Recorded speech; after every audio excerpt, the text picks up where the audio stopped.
Is it over? Oh, no. No. It's only just beginning.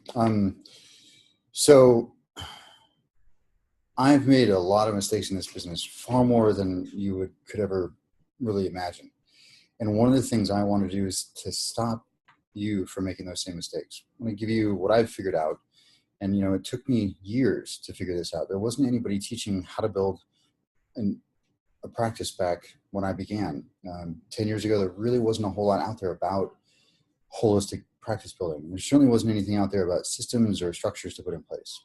So there was a lot of trial and error. There was a lot of money I spent on trainings that may or may not have been relevant. Some of them were, some of them weren't. There's,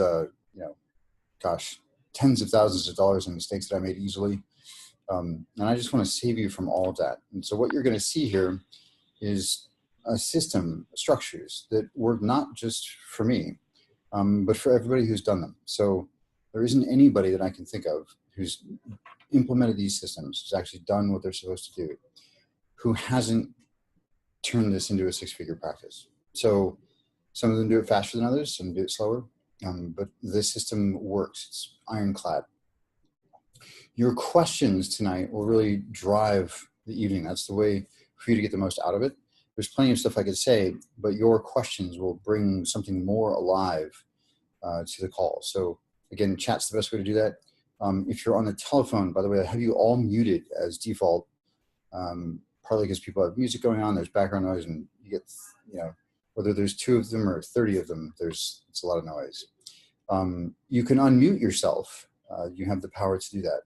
So if you're going to ask a question, you can unmute yourself. If you're on the phone, though, I ask you to use the mute button on your telephone so that we don't have to go through whether or not you're able to unlock it using the system. But if you're on the web, then you can just use the chat window there. That's the best way to ask questions. I will pause occasionally just to make sure. Sometimes I go at a pretty good pace, so I just need to pause to give you a breather. And often, people give me the feedback that there's no questions because it's all laid out pretty clearly. But I would love, love, love your questions. Just also, you may hear that. There's some meeting going on out there. They're supposed to start momentarily. I hope it won't be too much of a distraction. Good. So here's what we're going to talk about tonight. We're going to talk about how to design packages and offerings, a series of sessions that serve the client at a much deeper level than you are if you're not doing that.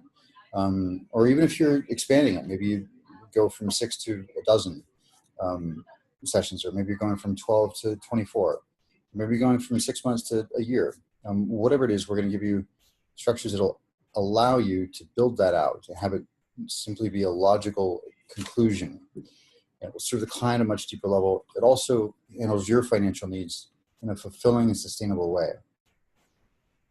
We're going to talk about the 2 things you must do to have free events and your river of prospective clients.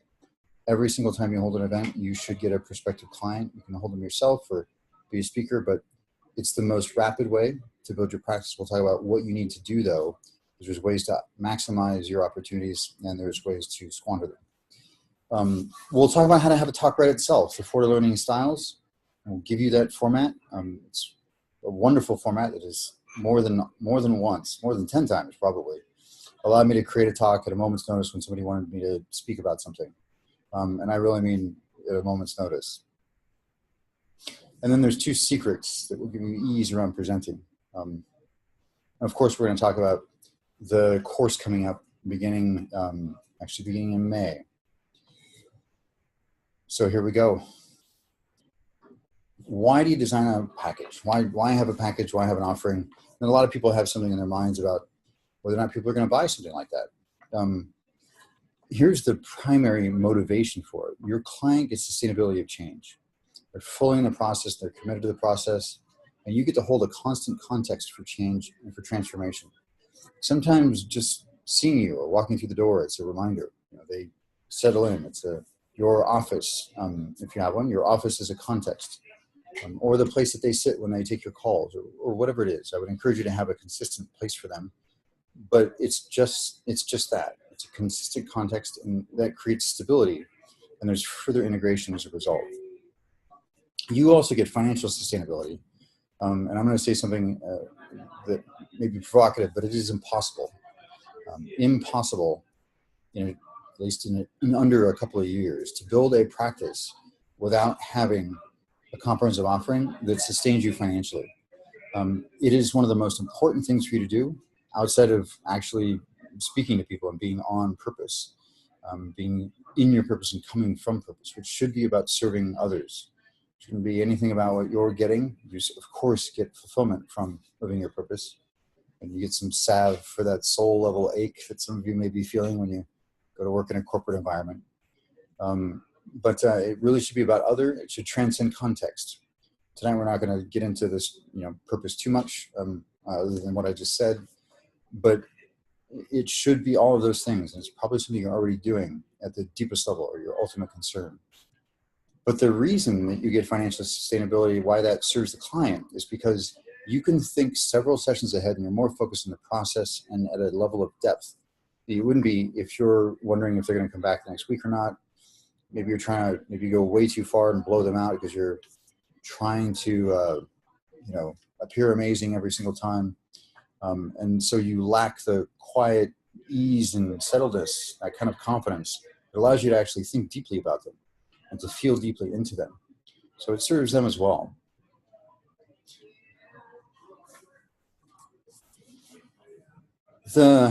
I found, by the way, that this is the most confronting thing for people, believe it or not. There's stuff around money and spirituality, and there's stuff about sales, and we've all been through that at some point. But designing an offering it's so confronting for people. It's so confronting that we're spending an entire weekend on it. Just that, to make sure that you have your 3 or 6 month package done. It'll depend on your level of, depend on how much of a veteran you are, how many different modalities you've studied, how much you can put in there. But here's the basic structures. You want it to have stages or phases. I recommend 3, by the way. It's just easier for people to think about 3. I know somebody who's, they've got a 7 or 11 stage program and nobody cares. They start to blur out after 3. 3 is a good solid number that they can get their heads around. They understand. You can easily explain. Will there be subsets to it? Of course, the more depth of knowledge you have around what it is that you're offering, the more you'll understand those subtle stages. But that doesn't need to really be communicated to the client. This is dual purpose here. One part of it is just a piece of marketing. But as they get to see that you have a framework, you have a structure, and you know what you're doing. There's a beginning, middle, and end. It should be 3 to 6 months. The numbers work out, and if you saw the recording from the last call, we worked out why it's 108,000 a year and how you get there. It's really simple, but it requires 6-month agreements, which means 24 sessions, and it requires signing 2.5 of those a month, every month. And it presupposes that you're at $150 an hour, which is at least in the Bay Area, beginning rate for people who have got any skill at all in terms of holistic anything, really. There's some, maybe acupuncture, maybe a little bit less expensive, but certainly anything in coaching, certainly anything around healing, sexual or traumatic or whatever it may be, that's a good beginning rate. So you may have to adjust it for wherever you're at. I talked to somebody in rural Canada, and they were charging $75 American dollars an hour, and that was considered exorbitant. So you may have to adjust it for your locale. But in any major metropolitan area, I would say, in the West, then you're gonna pay about that much or more. I actually don't think anyone's competent until they're charging at least $200 an hour. That's my personal thing, and they have to have been trained in at least 3 different modalities. But other people they're just looking for something really specific. This is a little bit geeky, but they're holarchically arranged. So each stage should transcend but include or require the previous stage. So it's logical. It really is a logical progression. Let's say you're a dating coach or helping people with relationships, and they come to you and they say, I want a new relationship. And they're still angry and bitter about the old one. Maybe they're even still in grief about losing the last one. You wouldn't send them out to go dating. I hope not. You would first have them get clear of the resentments, and get clear, where they could take responsibility and what they needed to learn, what qualities or characteristics they were looking for in a partner, all that stuff, and, what didn't work in the past, what they need in addition in the future.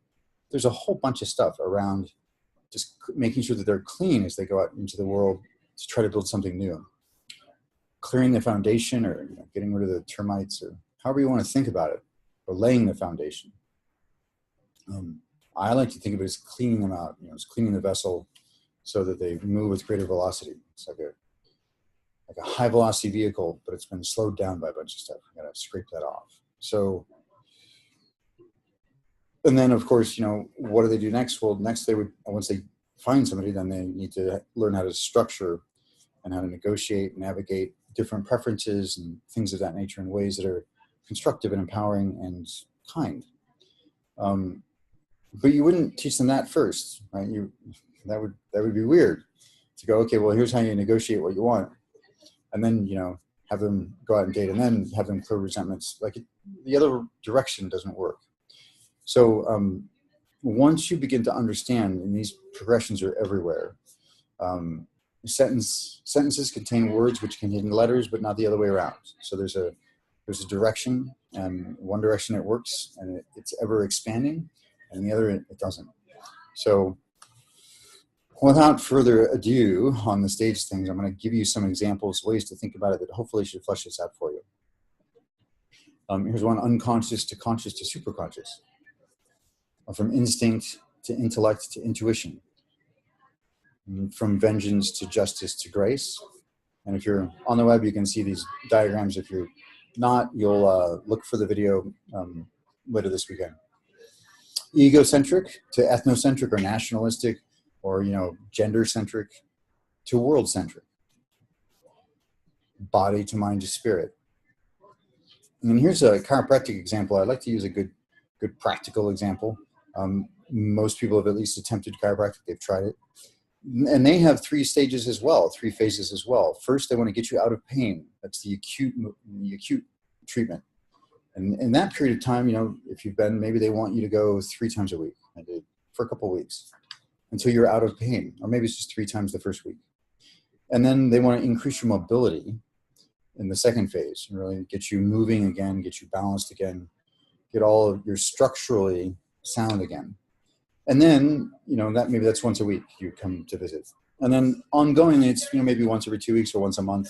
You just have ongoing adjustments when subluxations arise. And so it is often in this kind of business, this kind of relationship you establish with somebody. At first, there's a really intense, acute, sometimes you meet twice a week, because they're really in, they're suffering, or they just want to accelerate their program. But then there's an area where you need to slow down a bit because there's more for them to integrate. You can't get flexible if you're, in there pounding on yourself every single day. You need to rest a few days. So it is with the mind. And one of the things I like to stress is that navigating your interiors, which is what all clients, no matter which modality you're using, they're learning that, whether it's being more aware of their internal sensations, if it's something around health, noticing where they get touched and how that feels to them, and just developing that body awareness, or whether it's noticing when they have an interpretation and then they make that mean something, and that creates an emotional atmosphere for them, or whether it's taking on someone's perceptual position and actually experiencing true empathy, separate from projection, which is what most people have collapsed with empathy. Is this is how I would have felt, rather than this is how you felt, and that you actually feeling that. So those are all physical skills. Communication skills are physical skills. And we wouldn't think that we could go to the chiropractor once and transform our posture, or that we could go to a trainer once and transform our physical body. And yet sometimes we think that we can go to one 3-day weekend and transform our lives permanently. At least that's what we're told. Of course, that's not really true. It's not really true. What's true is you can transform your perspectives about what's possible for you. You can certainly do some change work. You can shatter a belief or resolve an event from the past so that it's completely clear. There's no more fear from that event or traumatic responses. But to transform your whole life, to build your business, to be coming from a new stage in terms of your emotional responses, meaning across context, not just in one context. Yeah, that takes time. It takes practice. It takes doing the unconscious mind work, and as well as learning to navigate your interiors, learning to have facility within yourself. So the question was asked, how do you sell this? Right? Like, aren't people going to be more reluctant to sign up?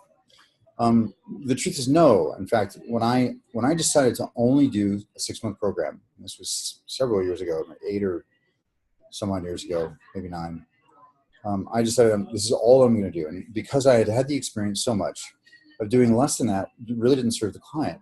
Like, they ended up not quite getting what I knew they needed.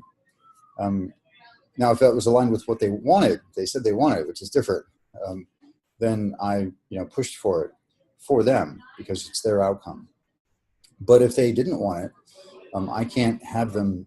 They simply won't do something that I want them to do because I understand it's for their own good, no matter how far in the future I can see for them. A great example of this is I had a client who she made great strides for us. With me, we did amazing work for her in her life. She truly evolved in significant ways. And then she got a little bit high on that. She sent me an email and said, I have 6 sessions left. You can keep the money. I don't need them anymore. This is amazing. And this is pretty sustained. Now, I saw several things in there that I thought were seriously dangerous for her and her marriage. And I spoke to a couple of them, but I said, I think there's still things you need to work on. Here's what I think they are. And I think this may cause some trouble down the road. A year later, she was getting a divorce, and I happened to know her husband, and I asked what had happened, and it was those very things. One of those times I absolutely hated to be right. Actually, I usually prefer to be wrong because then I learn something. It's just, and I felt like I had let her down in a way because I did send an email saying, here's what I saw, and then she said, well, yeah, but I want to spend more time with my children. I said, okay. I didn't speak to everything that I saw. Now, sometimes that's appropriate. Sometimes you want to bring it back, but all you got to do is tell people all of that before they sign the agreement. You just, really the essence of selling something to somebody, meaning offering them something and by the way, when we get into sales the next time, one of the principles is that you're not selling your services. And you're not. And they're not buying your services either. They're buying a solution. They're buying what their outcomes make possible for them. That's what they're buying. And when you have that focus, and by the way, I've had people, when they're in session with me and they're thinking about whether or not to sign, they say something about my services say, actually, that's not what you're buying though. That's not what you're buying. And I just tell them the truth, what they're buying. I say, what would these outcomes make possible for you? And they say that. They say something like, I'll finally be living fully, or I'll finally be happy, or things that are always priceless, which is why we don't ask what that's worth, because priceless is a trance, and it's kind of a cheesy sales question. But we can ask what it makes possible, and that is what they're buying. So all you need to do is tell them the truth. Just say, like, I only work in this kind of structure, and here's why, and just tell them. In your experience, it's the way for them to get the pervasive change that they need. Often, I've seen practitioners try to cut it short because the client has financial concerns, which sometimes are real. Most often they're not, by the way. In fact, the ones that manage money really well, they're always, quote, broke because they've compartmentalized money and stashed it away here and here in this account and that account. And I've had lots of people, the number in the dozens, who said, I don't think I can afford your services before they know how much they cost. And then they say, well, I really need to know. And I tell them why. I won't talk about it because if I told them, it wouldn't matter what the number was. They have no idea what they're actually buying it until the end of the exploratory session when we lay out what their outcomes are. It would be irresponsible of me. And I just tell them that.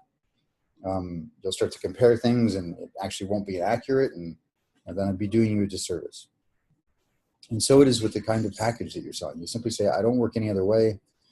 And if you think about it, 6 months, once a week is only $20 4 hours, 26 hours. It's barely a day. That's not much time. So when you think about it that way, it's a little bit different as well. But all you need to do is tell them the truth, that they can't get their outcomes in your estimation. And you'll get better and better at pinpointing, by the way, how long things will take as you progress. But in your estimation, there's no way they can do it in less than X amount of days or X amount of time, X amount of weeks or months. You just have to tell them the truth and be clear about it, and not be swayed by their concerns about money. It's somebody once said that the biggest mistake you can make is to buy into your clients' crap, like their complaints or their stories about themselves or limitations. You want to be compassionate, you want to be empathetic, but you also want to have them realize how silly they're being. And it starts there. It starts in the end of that exploratory session. You just tell the truth, though. You can use the chiropractic metaphor. You wouldn't go to a chiropractor once. You wouldn't go to a trainer once and get in shape. You go to them ongoingly, and you need them less and less. And you certainly need me less and less. I hope to make myself obsolete, but this is what will work. And remember that you're the authority here, not like you're telling them what to do, but they came to you because there's an area of their life that they don't know how to handle. And if you let them tell you how to handle it for them, and they can tell you what they prefer and styles, and you certainly better have the flexibility to adjust to whatever kind of style they want. Communication preferences, if they express something that they need from you, you better deliver that thing. Just thank them for the feedback. I had a client recently. I was eating peanuts on our video call, right? And we're having a great session. She was asking me some stuff about easy to answer stuff. It wasn't about her interiors. It was about the web. And so I was just firing off a bunch of answers and resources for her. And afterwards, she sent me an email that night, just tearing me a new one for being unprofessional, for eating nuts when I was on the call. Now, I could respond in lots of ways to that. I chose to thank her and told her it would never happen again, and thank you for expressing your preferences. That is it. That's the only appropriate response. I have it. Now, could I have gone into how just being bothered by that and she's creating her own misery? And of course I could have. And that would have been silly. It's ignoring her preferences, which is kind of rude. It certainly has an impact on the relationship. But also, it's not that important to me. I don't care. I don't care. And there will be another opportunity for me to make that point. It won't have me involved in it, which will muddy the waters. So you want to, as much as possible. One of the reasons I've had, I don't think I've had any, maybe one tense moment with a client, but over 400 clients, well over 400 clients in 6-month programs, I've never had a serious conflict with a client. And part of that is because it's not me and them, or me, some people say that if you piss your clients off, then you're doing the right thing as a coach. I disagree. There shouldn't be any you in it. It should be their outcomes. So they don't have an agreement with you. They have an agreement with themselves in service of their outcomes. It's all about the outcomes. Just like they're not buying your services, it shouldn't be about you. It's about the work, and it's about their outcomes. You just tell them all of that. You can tell the truth, by the way. It's amazing how powerful it is. So part of this too is about stages are about an unfolding. Right? Things can't be done in one step. There's multiple steps in between. So, they want to, let's say they want to put a website up, or let's say they want to have robust health, right? And maybe they're overweight, maybe they lack some flexibility, maybe they have some dietary things that they need to shift, or maybe they have some habits that they need to change. That's not all done at once. That's done, in increments. Maybe you take on one at a time. Maybe you do it all, but like a doctor would advise you, if you drink daily, doctors say don't stop drinking right away.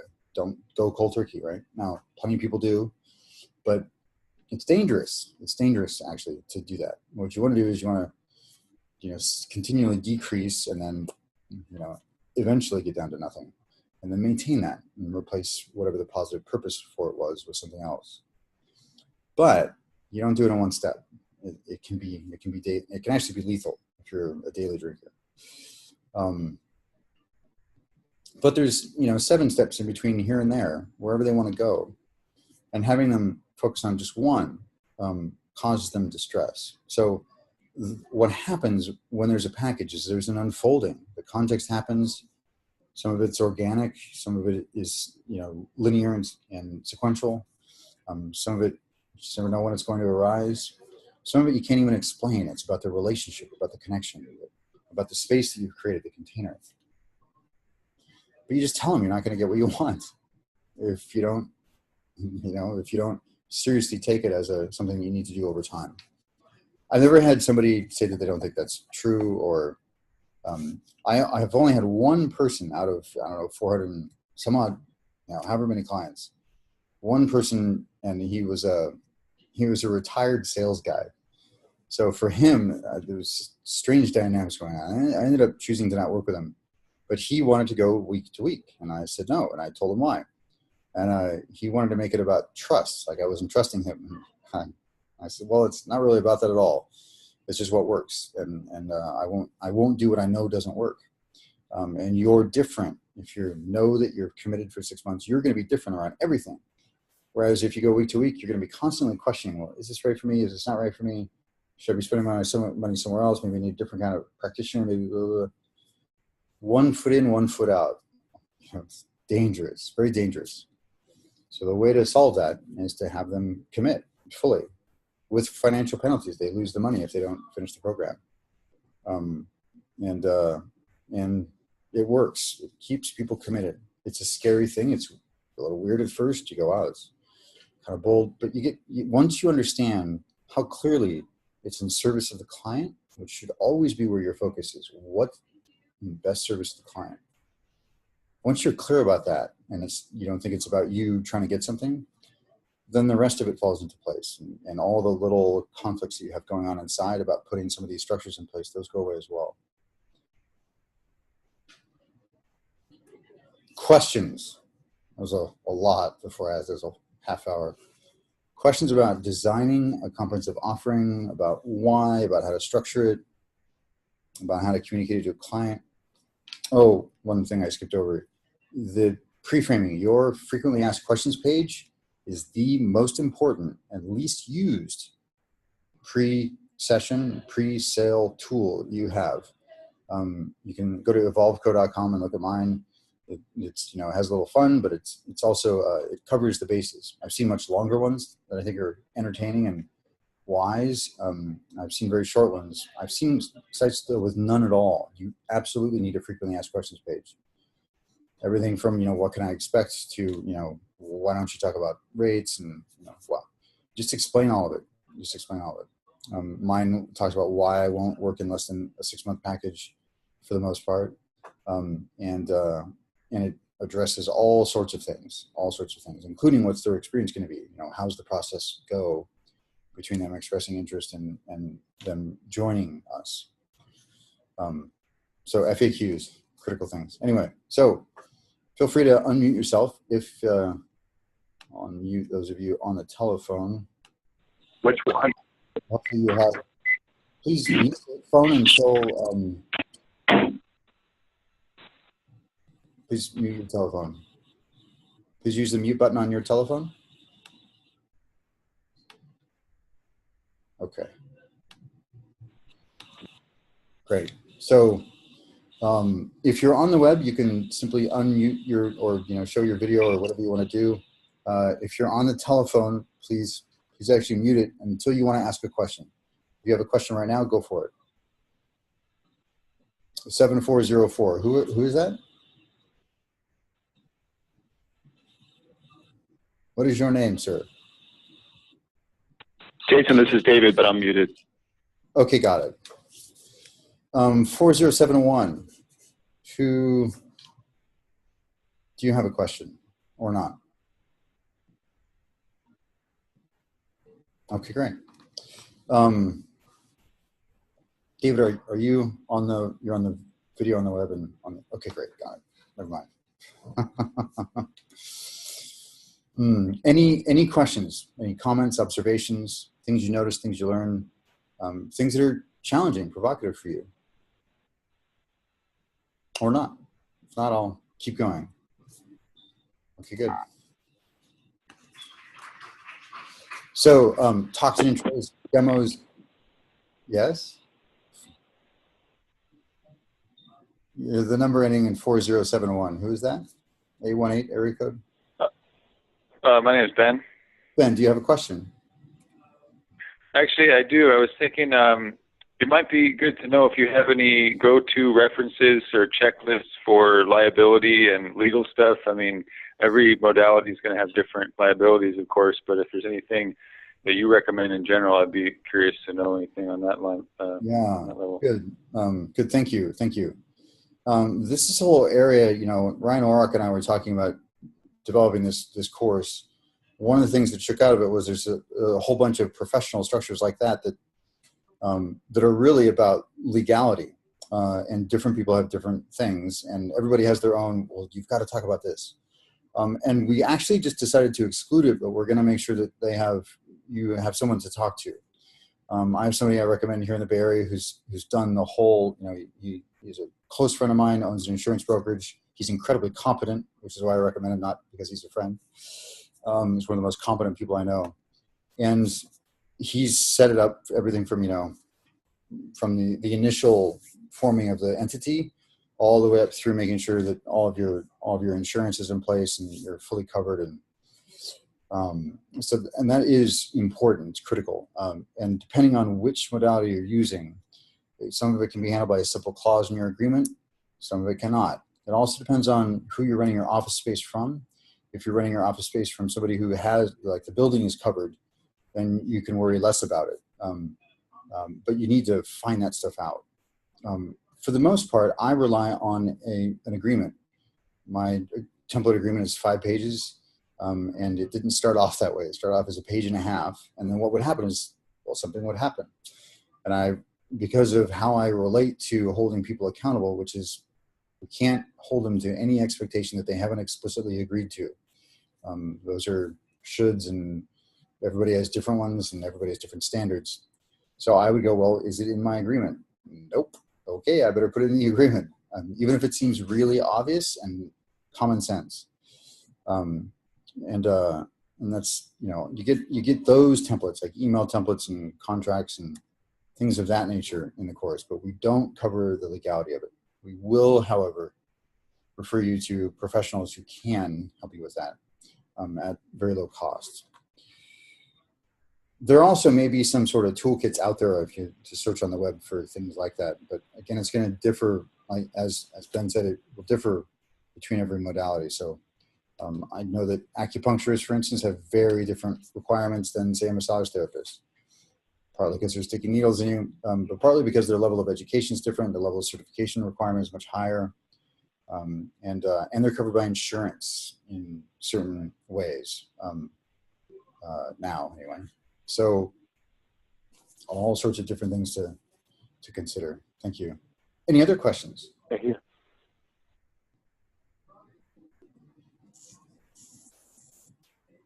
Going once? Going twice? I actually have a question. Hello? Lonnie? Yeah, can you hear me? Barely. How about now? Oh, that's great.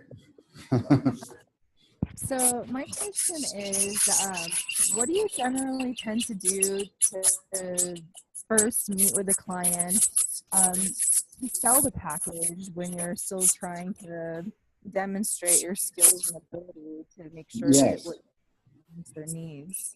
Yes, yes. So we'll get into this in detail in the next, well, not the next webinar, but in the sales webinar.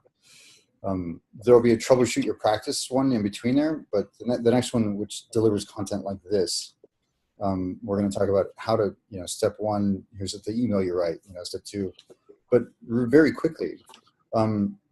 The first step is you just have an initial conversation with them, 15 minutes or 20 minutes to make sure that you can help them with what they want or what's going on for them. It's sort of an initial filter. You're also looking to see just, how do you feel about the person? How do you intuitively feel? Are they okay? Are they not okay? Do they want to do something weird? Do they want I haven't gotten this phone call in years, but I used to have people, say, hey, can you, from the pickup artist community, which is just a terrible thing, total misuse of unconscious communication technologies. And I'd say, no, I won't help you with that. But I won't tell you who will, and it's a misuse of the technology. I would just say all of that. But I haven't had one of those calls in a long time. But now, it really is it in your area of expertise? And second, can you help them? And second, do you want to help them? And really even, do you like them? But sometimes there's also that inner voice that you have you don't know why, but your work, they can certainly use the work. They're almost an ideal client for you. They've got a check ready to pay in full, and yet there's something gnawing at you that you shouldn't work with them. Please listen to that voice. The person ends up, it's twice the money wouldn't be worth it. They end up being an incredible headache, and you can't really foresee in what ways, but just trust that inner voice. But so there's that first step. And then if you're certain you can help them, then you go ahead and set up a longer exploratory session or discovery session or whatever you want to call it. And the centerpiece of that session is, what do they want? What would their evidence be? What would they be seeing, feeling, hearing, doing, and experiencing that would prove to them that they had achieved that outcome? Later on, those become your metrics, by the way. So, and you tell them that, the reason I ask these questions so thoroughly is because this is what we're assessing our level of success by. And you want to check in with that 2/3 of the way through. So if you've done that, the first half of and I did one today for 3.5 hours. It's never gone that long, but usually they're about 2. Sometimes they've gone as long as 2.5 hours. 3.5 hour thing is an outlier, I believe, hopefully. But you spend about an hour asking them what they want and what's been getting in the way. What's been getting in the way? And usually the stuff that's been getting in the way, that's what you handle first. And then once all that's out, and you ask them anything else that's relevant to share, it could be they're on a prescription medication. It could be, they drink daily. Or it could be they do cocaine on the weekends. Who knows what they're doing? Or they're embarrassed by taking GABA, herb. But they share that. And then you get up and quite dynamically, because you've got the framework of your offering. You've got, in phase 1, we handle this kind of stuff. In phase 2, we handle this kind of stuff. And in phase 3, we address this or make sure that this is in place. And you pull from everything that they shared, and you essentially plug it into the framework where you are going to handle it. You don't demonstrate your skill. You don't give them an experience. You don't give them free coaching. You don't give them a free adjustment. You don't give them anything. Why? Because what then happens is they will be assessing based on 1% of what you have to bring to them. They're going to assess whether or not they want to work with you based on that 1%. And that's a grave error on their part, but one that you've enabled by demonstrating something, anything. Unless there's some way for you to demonstrate everything that you can be for them in one, in one experience. I did once out of 400 some odd, I did once actually take somebody through a process and cleaned out something from a previous relationship of theirs. Here's why. They'd been ripped off by about 3 people before me, and they'd gotten nothing out of it. And they said, look, I'm not going to put down, any more money until I actually see that you can do something. I said, okay, great. I understand. What would make the biggest difference for you today to resolve? Like, just have it done. And they said, well, there's this, this partner I had, this lover I had, not the most recent one, but the one before that, it's still constantly bothering me. And I said, great. So we did a couple of very profound processes around that, had them release the person, and they signed up. So, it's the one time I've actually demonstrated something in a session. If you do those things, and then at the end, when you demonstrate it, you're not asking them, by the way, you're not trying to inspire them yet. You're not trying to, do anything. And remember, you're not selling your services. You're selling them on their own outcomes and what that makes possible. So you ask them, if you had all of that, assuming it is in your area of expertise and you're certain you can help them, if you had all of that, what would it make possible for you? And they say it, and it'll be, hopefully it produces chills in you. You go, God, I want you to have that too. And you simply state very directly, that's what they're signing up for. You can also say that's what you're buying. I used to be more blunt like that just because of my own stuff around sales. It's good for me to do that. But now I, just say that's what you're signing up for. Gentler, approach. And that's really the summary of the sales process. So there's, 4 steps in it, including signing the agreement as a separate step. Does that answer your question, Lonnie? Hang on. Yes, that's very helpful. It's kind of a profound change in my approach, but I'm digging it. Yes. Yeah, a lot of people teach to, you got to give them blow their socks off, right? Just blow them away with how deep you can go. And that could be, if you've got 1,000 clients under your belt and you can just blow people's minds, and you've, done 20 years of study and got all this, maybe. But I still think it's tricky. And I don't think I would do it. I have another question. Yeah. For you too. Have you ever run into a situation where someone doesn't reach the results of what you had agreed to by the end? How do you handle that? Yeah, excellent question. So 3 times, maybe 4, 3 times. Once I fired the client, I asked them not to return to the building, and had to refund about $2,000. It was a good chunk of what they'd put down, the unused portion. And I, and then I added something to the agreement and also to my standards and policies, which is that I won't work with anybody who hasn't supported themselves in the past, or currently. If they've never, ever in their life had to work to support themselves, they've never, ever had to do anything to support, they've been taken care of, and they're 40 or 35 or whatever, there's a different relationship to responsibility and ownership. I just won't work with them. So that was one. Another one, he decided about halfway through that he really didn't want somebody like me. He wanted a therapist. We parted on good terms, absolutely did not get what he wanted. And we went out for sushi. So somebody else, I actually went in saying I wasn't sure I could help her. And again, we left on good terms, but I also said, look, I know you agreed to 14 or 8, however many it was at that point. But at 6, I could tell there was, there wasn't going to be any movement. So I told her there was no reason for her to spend any more of her money. And it was a symptom, by the way, that wasn't medically explained. And I thought we could get at it with some unconscious mind work. And I was just wrong. Thankfully, I went into it telling her that I couldn't guarantee results. I wasn't sure.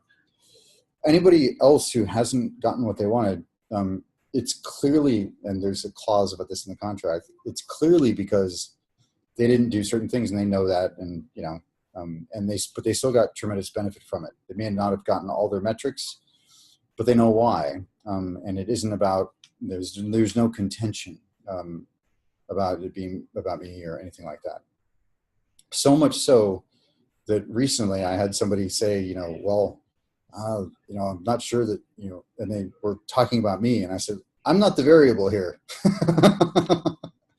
I said, I don't want to upset you, but I've got a great track record. You don't. So, the risk here really, I'm jealously guarding my results at this point.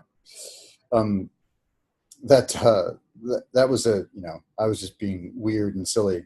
I wouldn't recommend you do something like that. But it was true. It was true. There wasn't, and it's called a D-frame, by the way, and you only can do it with a lot of rapport. And it's really the last advisable way to approach somebody's concern. So it wasn't very elegant of me, but it was what was true for me then, and it's true for me now, is that the system is so rock solid that all they need to do is actually do the work. And there's not actually even that much work to do. So now you could handle it in other ways, though. If you don't have that kind of confidence yet, I certainly didn't start with that kind of confidence. First time somebody signed up for a 6-month agreement, I said, you want to do that?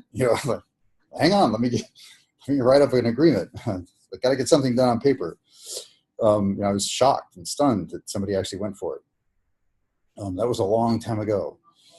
But you could offer a money-back guarantee, but you want to make sure the conditions for the money-back guarantee are such that they are not, exploiting it. So maybe there's an attendance agreement or a percentage of things that they have to get done to qualify for it, or they have to complete the whole program.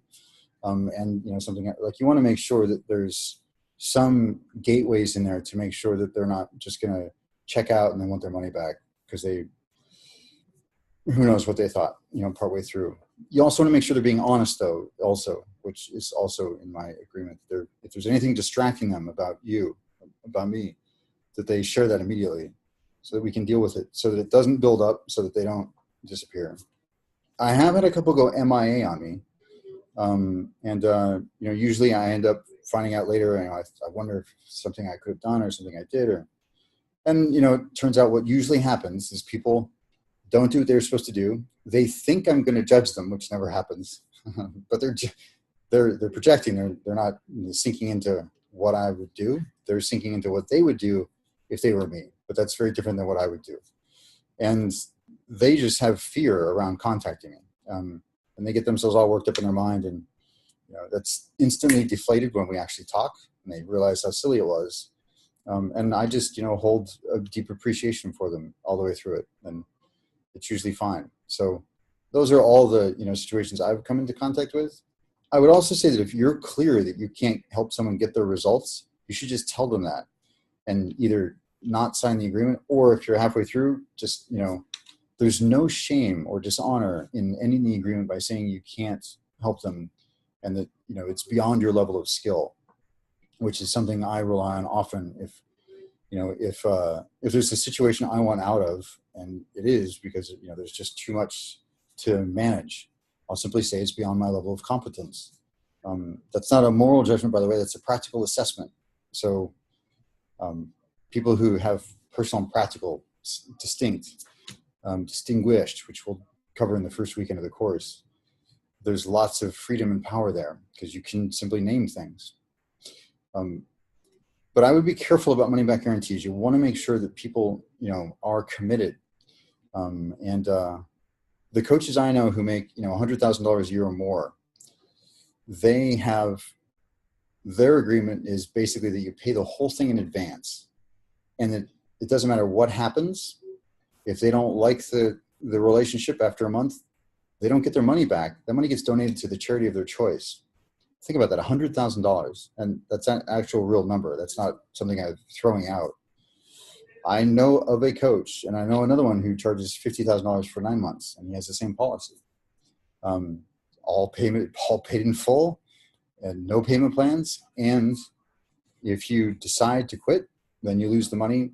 You don't keep it, but it goes to charity. So that's pretty hardcore. And that's working for them.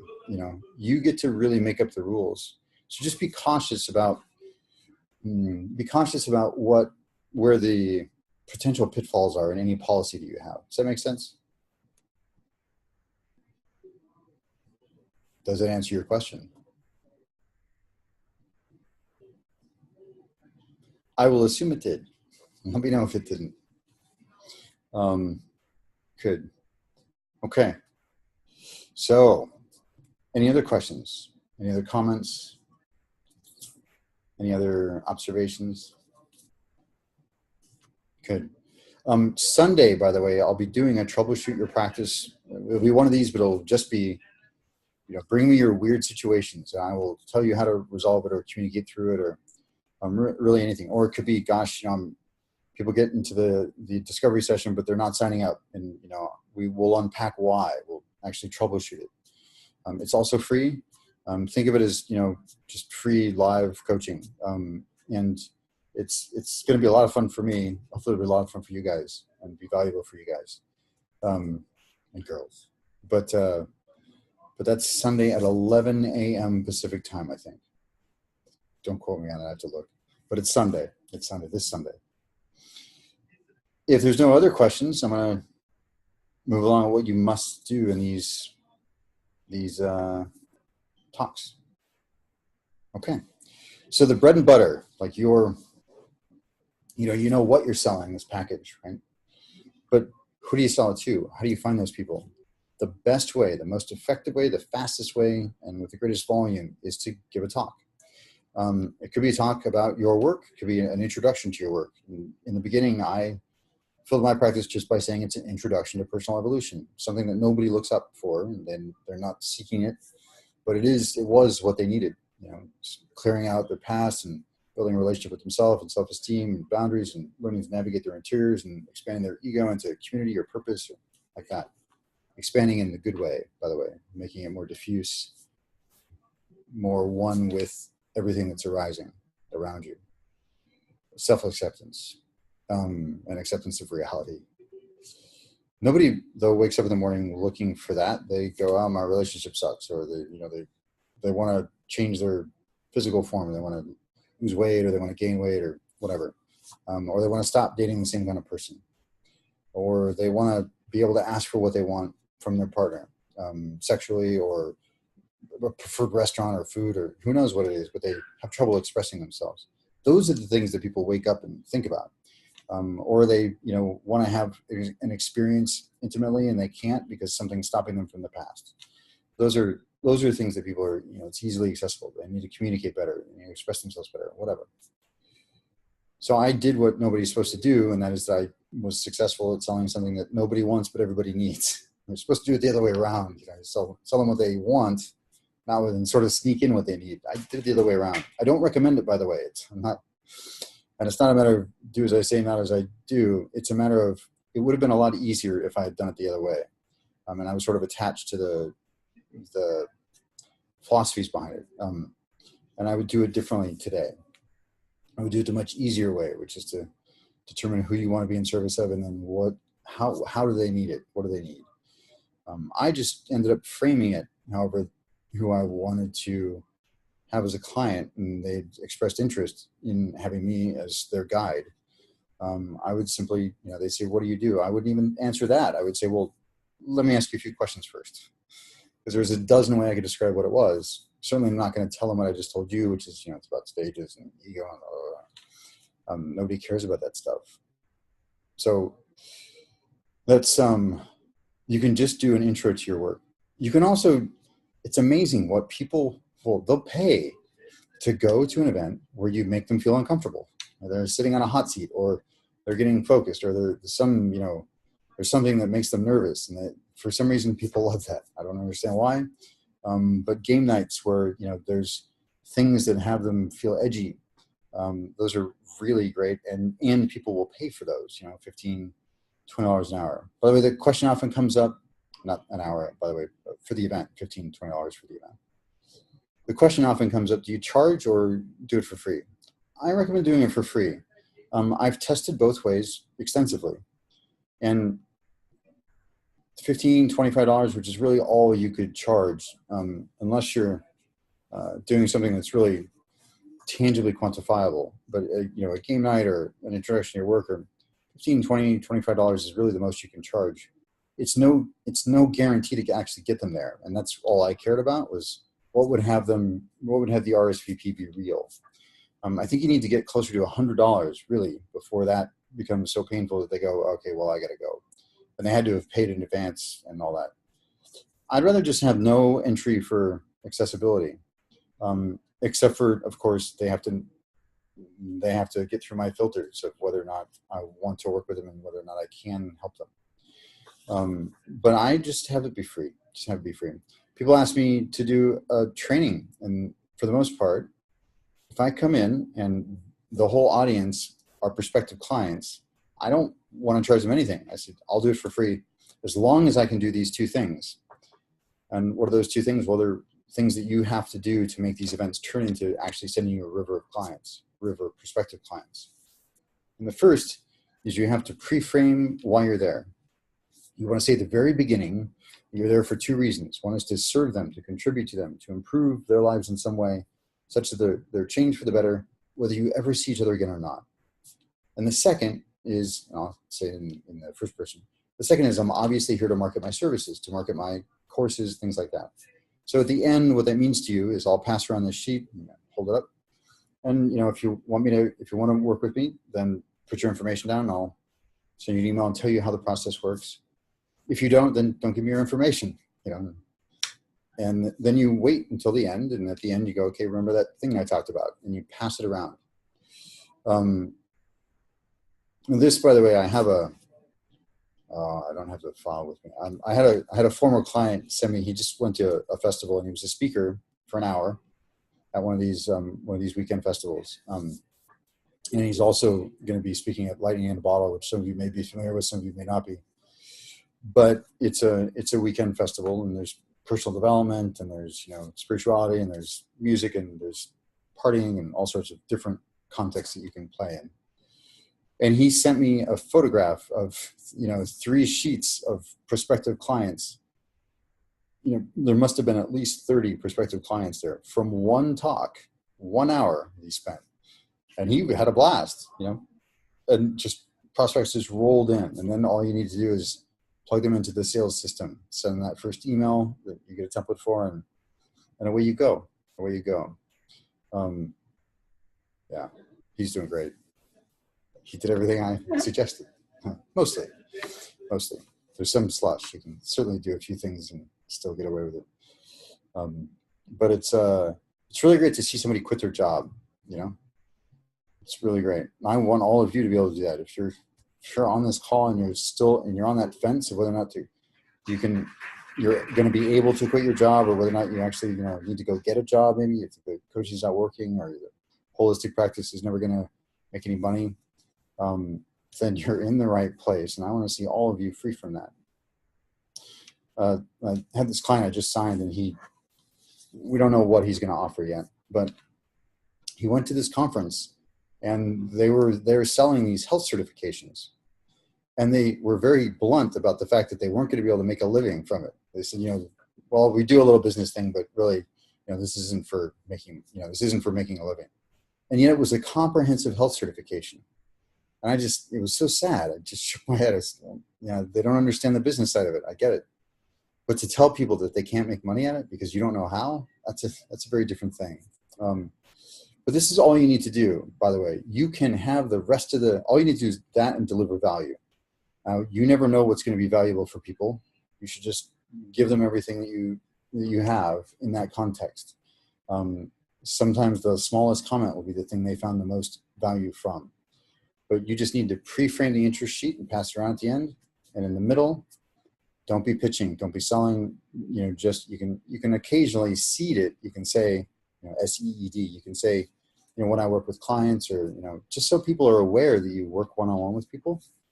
But you only want to do that in the context of providing an example also. And you've seen me do that already. Those are things that you want to blend in. And you want to do it, you want to get so natural at it that you don't even notice that you're doing it. I was doing some consulting for a personal development organization, and they said, we've noticed the way you do this. I think that's really great. And I go, I wasn't even aware that I was doing it. And they go, oh, I don't know about that. I said, well, maybe I was at some point, but now it's just part of the way I communicate. And you want that to happen over time. That's all you need to do, though, to make these intros work. You can fall flat on your face during the presentation, and you might get some prospects just because they understand how difficult it is to speak publicly, and they empathize with that. They wouldn't want to be up there. They're glad they're in the audience. Right? Likewise, you can be polished and perfect, and nobody will trust you. So it's actually good to have a little bit of offness in you, a little bit of dork. Really, all you just need to do is be yourself. Be yourself. So that's it. Pre-frame the reasons for being there, deliver solid value. And part of the pre-frame, the bookend, 2 bookends, pre-frame the interest sheet and pass the interest sheet. But let's say you don't know how to give a talk. You're not sure, or you're confronted by it. And I'll try to go quickly. It's already been an hour, but we can spend about 15 more minutes. The 4 learning styles or types is the way you do this. And it's a format, it's a structure that, I'm missing a slide, that essentially runs through these 4. What you're going to talk about, why it's important or why they should care.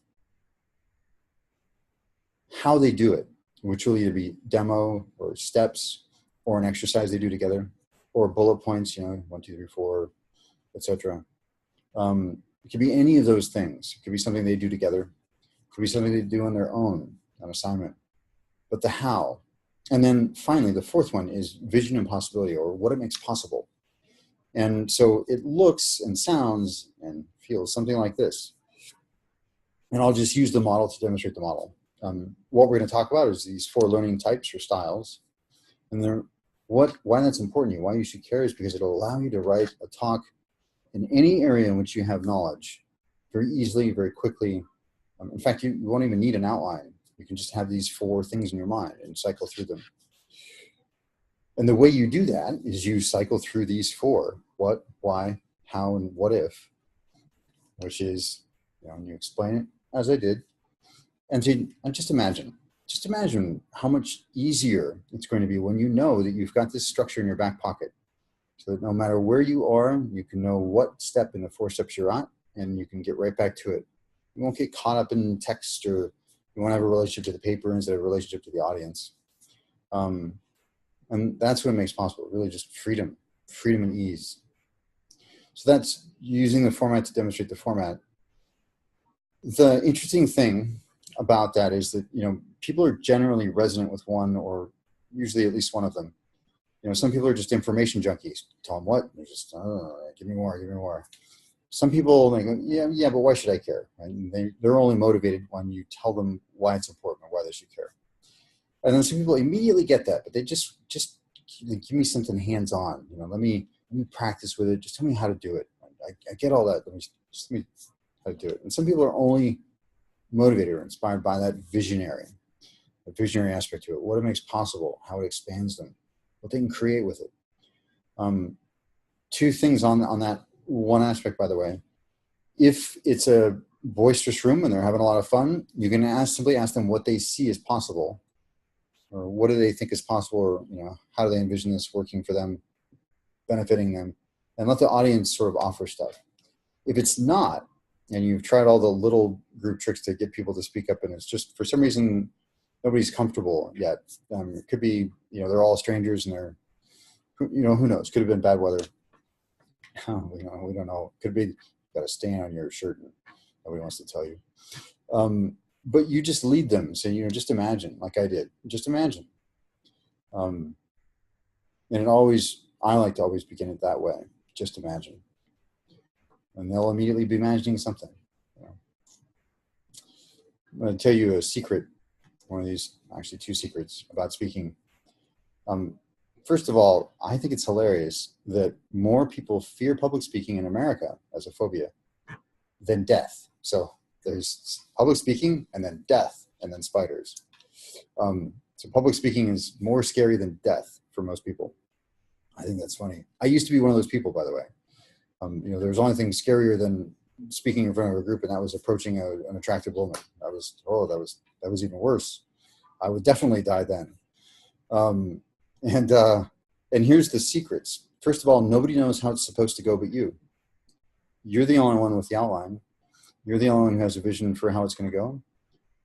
Unless you're being observed by a superior, somebody in authority over you who has the power to make or break you or something, and doesn't intend to mentor you, then I could see being nervous, because you're being essentially assessed and there's consequences.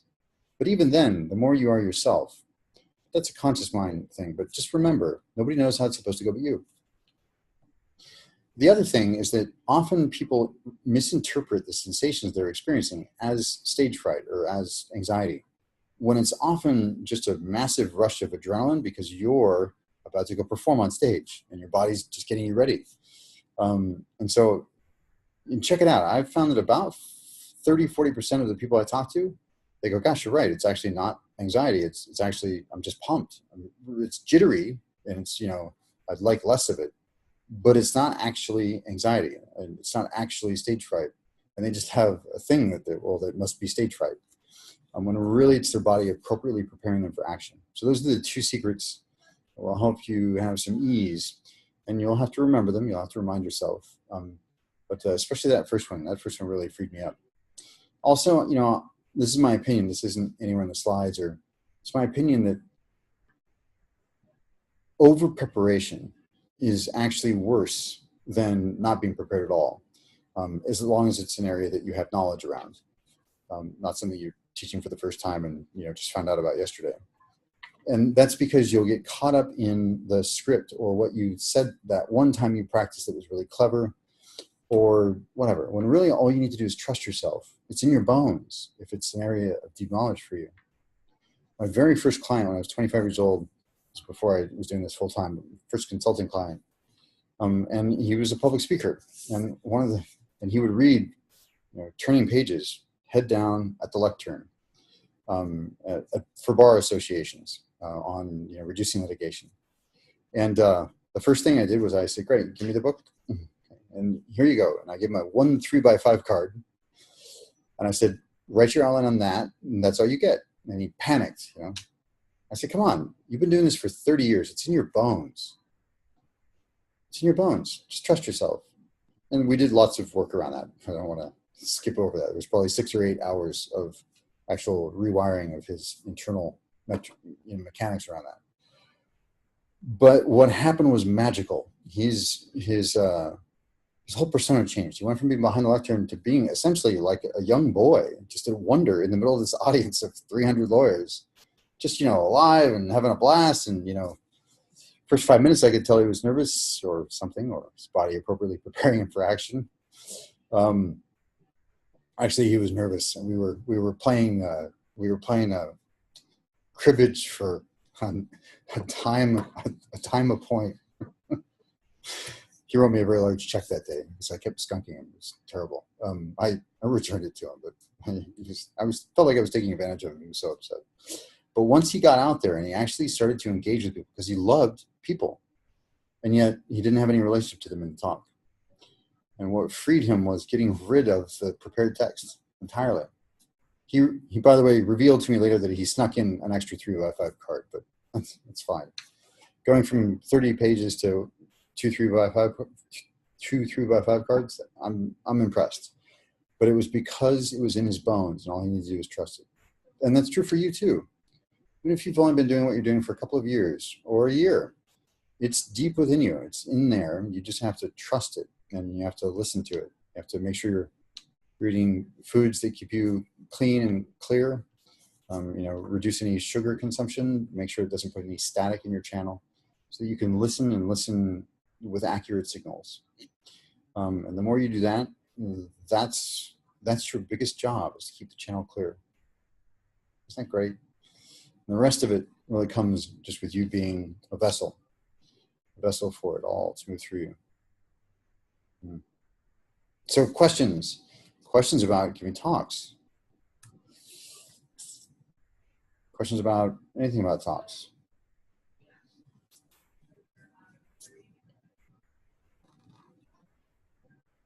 By the way, there are plenty of organizations that need speakers. All I do is I make sure they're okay with me saying at the beginning that I'm also there to market my services, and at the end that I can pass around something to capture their information if they're interested. I won't speak for an organization that won't let me do that. At least not currently. I'm just not, I won't do that if they won't let me do that. Now, if I was speaking, or when I speak at TED, sure, I'm happy to simply walk in, do my 23 minutes and walk off. But if it's an intimate group, and it's not being televised or recorded or anything like that, for wider consumption, for wider broadcast, then you want to make sure that you have that agreement in place in advance. Okay. One more tip: you don't need business cards. You don't need flyers. In fact, flyers are a big waste of money. Probably the biggest waste of money. And I've tried all of that. I've done lots of interesting things with marketing, and there's just the return on the investment for flyers versus a Google AdWords campaign or referral fees. And we'll talk about referral structures next time. But nobody cares about your card anyway. In fact, I don't carry business cards, and I haven't for years. I have a box of them for scratch paper, But what I often do is simply say, no, but I would love one of your cards. And what this does, by the way, this little tip. I had a massage therapist as a student. This tip doubled his business in 2 months. So this is a serious tip. Take their information, send them an email that night while it's fresh. Don't even wait till the morning. I get home, I have a prospective client. I make sure that I send them an email that night before I go to bed. Partly so that I don't forget. Partly so that they remember who I was and what it was about. And partly because often, and there's a bunch of studies on this that I'm about to roll out that I've just found myself. Often, well, the thing that they want to buy goes to whoever responds first. And if you've activated something within them where they really want to, or maybe they were just looking for a place to do it, they knew they needed to do this change. They knew they needed to undertake whatever they needed to do to change this. And then you would take a week to respond to them. And then they've found someone else because they thought you weren't available. I've actually had that happen years ago, but I had that happen. I have a 24-hour rule. I respond within 24 hours no matter what. I don't care what I'm doing. Unless I'm in a silent meditation retreat, which does last 10 days, but I make sure that somebody's managing my communication. Pretty much everybody knows I've gone, it's posted and all that stuff. But you want to have a 24-hour policy of getting to them, really 12, before you go to sleep that night. Make sure you send them that initial email laying out the process for them and giving them at least 3 options for when you can have the phone call, so that there's not a back and forth on scheduling. They just pick one and it gets moving right away. Okay, that's it for the content. Next time, well, not next time, but so there's going to be 2 more webinars coming up. Sunday at 11 a.m. will be Troubleshoot Your Practice, which will be an open frame. I'm just going to field questions and we're going to have fun and we're going to solve lots of problems for you, and you can stop trying to figure it out on your own and stop having all that heartache. And if you've got like this weird client, got a strange email or something triggered you, you're not sure how to respond to it, that would be great to bring. By the way, if you think it needs to be responded to now, it does, but you only need to say, I won't have time to respond to this at the level it deserves until Sunday night. So I just want to let you know that I'm aware of it, and you'll get a thorough response from me Sunday night. That's how we punt while I'm grooming the communication when I work with clients. And it's always, by the way, appreciated. They go, oh yeah. I mean, don't fire off a quick response. You're showing respect for their communication. So it actually just works all over the place. But bring anything. You're not converting enough prospects into clients. You're only at 50% or 60%, or even 70%. We should be able to get you up to 85%. And that's where I want all of my students to be, certainly at an 85% conversion ratio. I was at 100 for quite some time. That's why this system was born, was because I had signed up 50 clients in a row. Those 50, 100% conversion. I thought I should figure out what I'm doing, because obviously it's working. And I was doing things consistently. They've been improved over time.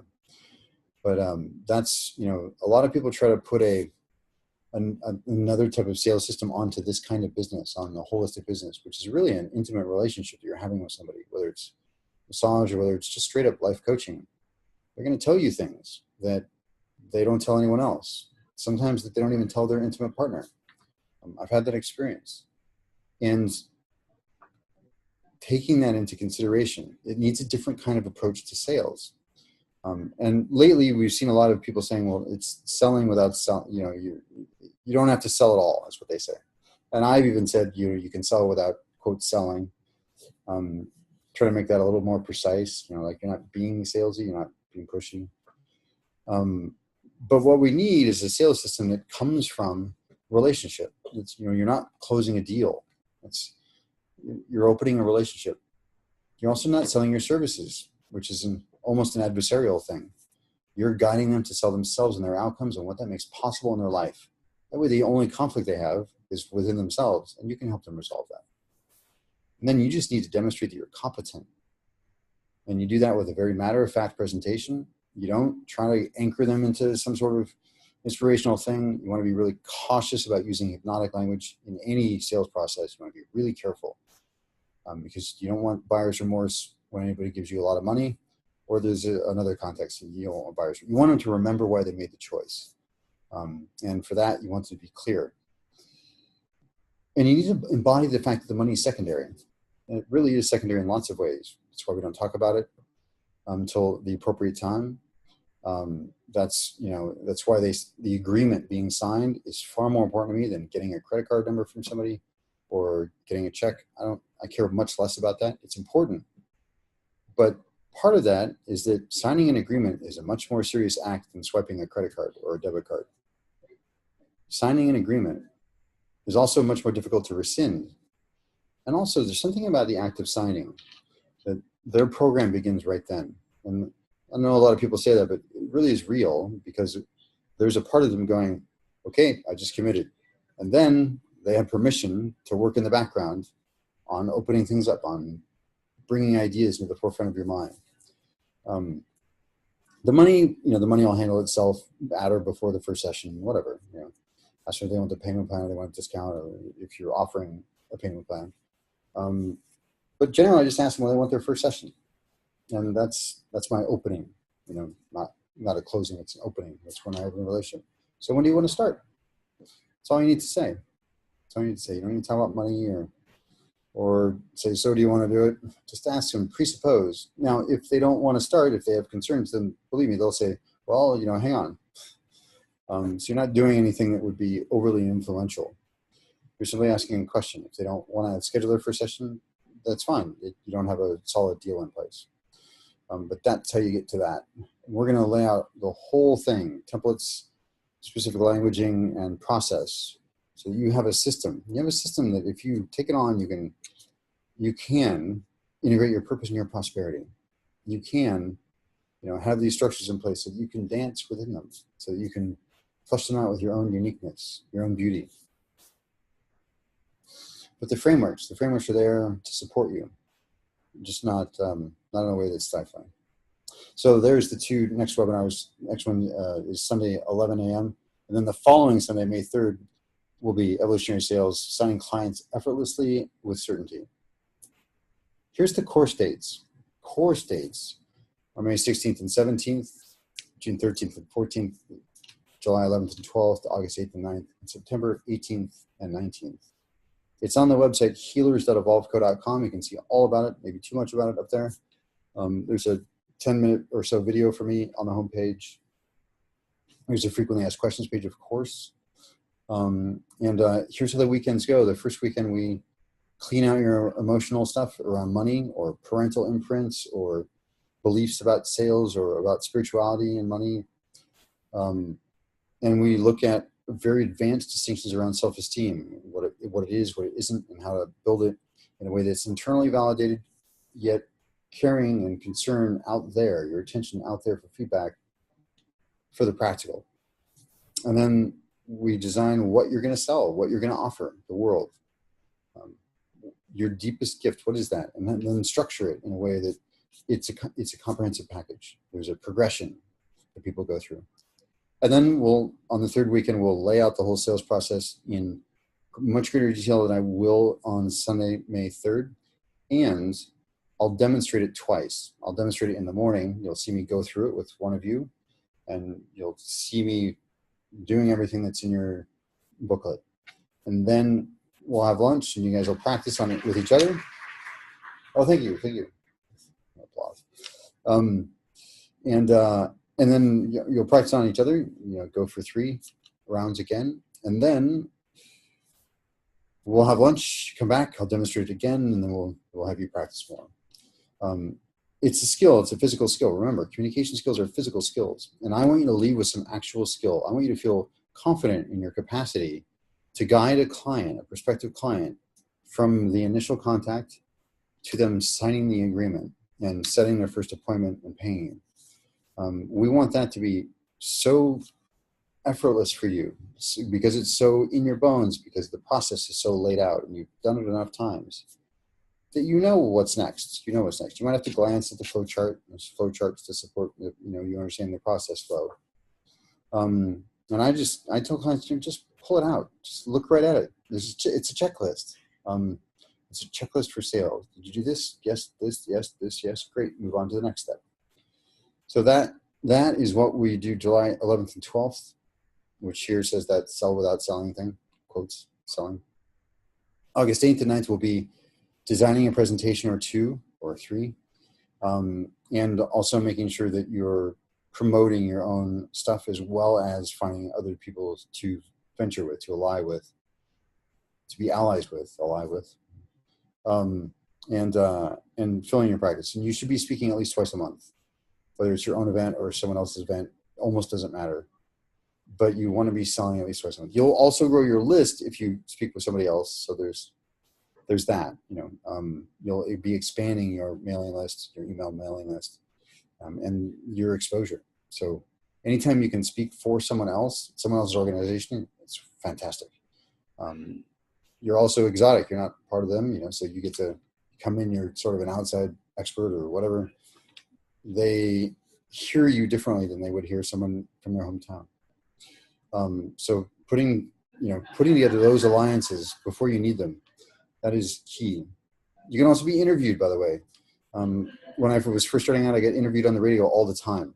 I knew this couple, and they liked my work, and they had a daily radio show at noon. And I would tell them what I wanted to talk about, and I would design the questions, which is another little trick, by the way. Don't ever go into an interview without knowing what the questions are. And by the way, most people are grateful if you give them, here's the 10 questions I want you to ask in the hour. They go, oh, thanks. Oh, great. I don't have to do any work. Because often, they're not somebody like Oprah or whoever who has a team of researchers and, is looking into all this stuff and giving them questions. If it's a small shop or if it's just, it's a radio program or it's a podcast, then they'll be grateful that you supply the 10 questions, and then you get 10, by the way, fills an hour about. Then you get to design the flow of it and everything. And they might throw in 1 or 2 extras here and there, but I've never had somebody unwilling to do that. And I was interviewed quite a bit some years ago. I haven't been in years, but Ryan just interviewed me here on Zoom. But you probably saw that. But I mean, on the radio or television, it's been some years. But when I was first starting, radio was where I went because it was fun and it was useful, and I liked giving them good content. Okay, speaking of good content and wanting to give you something, I think it's time I give you your release. Here's the promise of the course very quickly. You'll have everything you need, everything to build a 6-figure meaning, $108,000 a year. All the knowledge, systems, and structures. You won't have the excuses though. Well, you can keep them if you like, but we'd prefer that you leave them at the end of the course or before. Here's how you contact me. You contact me through healers.evolveco.com, the contact page there. I'll put this in the chat window. You'll also see it in an email from me. The Healers website obviously is the site for this course. Go check it out. Feel free to contact me with any questions. I love questions.